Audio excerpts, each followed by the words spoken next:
پیارے ساتھیوں، بنی اسرائیل میں ایک عورت تھی جو بہت ہی بد کردار تھی۔ اللہ نے اسے حسن و جمال خوب دیا تھا اور وہ بدکار بھی انتہا درجے کی تھی۔ پوری بستی کے ساتھ اس کے ناجائز تعلقات تھے۔ وہ اتنی مالدار ہو گئی کہ اپنے لیے ایک بہت بڑا محل بنوایا اور تخت بھی بنوایا، جس پر وہ روزانہ بن سنور کر بیٹھتی تھی، اور اس کے ساتھ غلط تعلق رکھنے والے پورے شہر کے امراء آتے تھے۔ اس عورت کی زندگی ایسی ہی گزر رہی تھی کہ ایک مرتبہ کیا ہوا کہ وہ اپنے گھر کا دروازہ کھول کر تخت پر بیٹھی تھی کہ قریب کسی اور بستی کا نوجوان جو کہ بہت ہی نیک اور عبادت گزار تھا، وہ ادھر سے گزرا، اور گزرتے ہوئے جو اچانک اس کی نظر اٹھی اور اس عورت پر پڑی، اور اس عورت کی ایسی تصویر اس کے دل میں چھپی کہ وہ آگے تو چلا گیا مگر اس کا دھیان ادھر ہی بھٹک گیا۔ وہ پھر جہاں بھی بیٹھتا، مراقبے میں، تسبیحات میں، ذکر میں، تلاوت میں، الغرض کچھ بھی کرتا، اس کام میں اس کا دل ہی نہ لگتا۔ اس نوجوان نے روزے بھی رکھے لیکن اس لڑکی کا خیال دل سے نہ نکال سکا۔ اس نے اپنے آپ کو بہت تکلیف پہنچائی، کئی دن تک اپنے آپ کو بھوکا پیاسا بھی رکھا، مگر اس کے دل سے اس عورت کا خیال نہ نکل سکا۔ حتیٰ کہ ایک دن اس نے سوچا کہ جب اس خیال سے میری جان نہیں چھوٹتی تو کیوں نہ میں اس کے پاس چلا جاؤں، مگر اس عورت سے ملنے کے لیے اسے اتنے پیسوں کی ضرورت تھی تاکہ اس تک رسائی حاصل کر لے۔ اس نوجوان کے پاس تھوڑا بہت سامان تھا، چنانچہ اس نے اس سامان کو بیچا اور اتنے پیسے جمع کیے جتنے بدکار عورت تک رسائی کے لیے ضروری تھے۔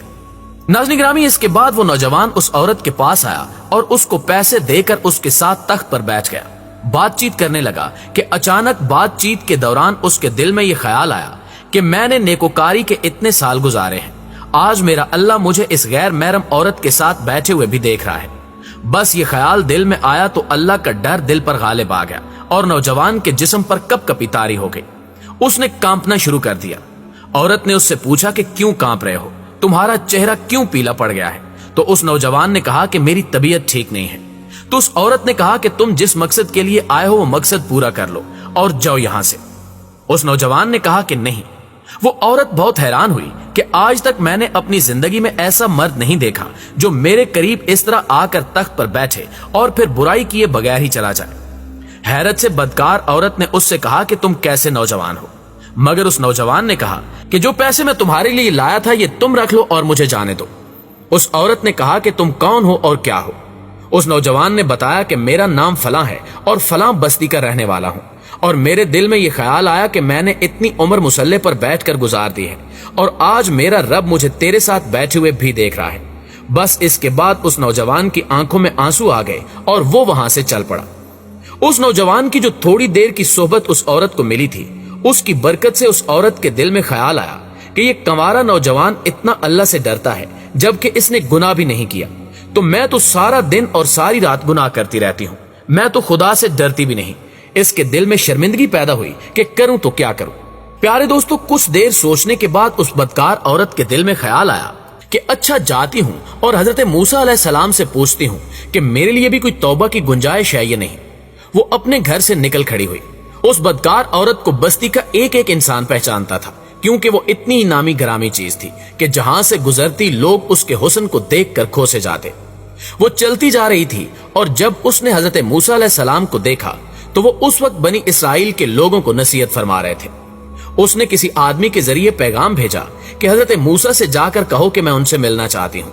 اس خدا کے بندے نے سیدھا جا کر سب کے سامنے کہہ دیا کہ حضرت آپ سے فلاں عورت ملنے آئی ہے۔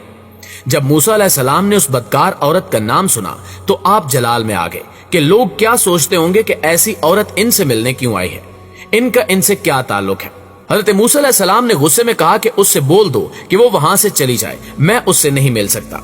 اس بے وقوف نے آ کر کہا کہ میں نے تمہارا پیغام دیا مگر حضرت موسیٰ علیہ السلام بہت خفا ہو گئے ہیں اور وہ تم سے ملنا نہیں چاہتے۔ وہ عورت ڈر گئی۔ اس نے کہا کہ میری بدکاریاں ایسی ہیں کہ اللہ تو مجھ سے پہلے ہی ناراض ہے، تو اللہ کے نبی بھی مجھ سے بات نہیں کرنا چاہتے، میرے لیے تو اب دنیا میں کوئی ٹھکانہ نہیں ہے۔ بڑے اداس اور بوجھل قدموں کے ساتھ وہ وہاں سے چل پڑی اور واپس اپنے گھر آ گئی۔ اسے سمجھ نہیں آ رہی تھی کہ وہ کیا کرے۔ اب وہ حیران تھی کہ اللہ کے نبی نے بھی مجھ سے بات کرنا گوارا نہیں کیا، میں اتنی گری چیز ہوں کہ وہ مجھ سے بات بھی نہیں کرنا چاہتے۔ اس نے خود کو ایک کمرے میں بند کر لیا۔ اس بدکار عورت نے اپنے کسی بڑے سے سنا ہوا تھا کہ بندہ جب اپنے رب کو منانا چاہے تو اس کو چاہیے کہ وہ اس کے سامنے سجدہ کرے، چنانچہ اس کو اور کوئی طریقہ سمجھ نہیں آ رہا تھا۔ اس نے مصلی بچھایا اور اللہ کے سامنے سجدہ کیا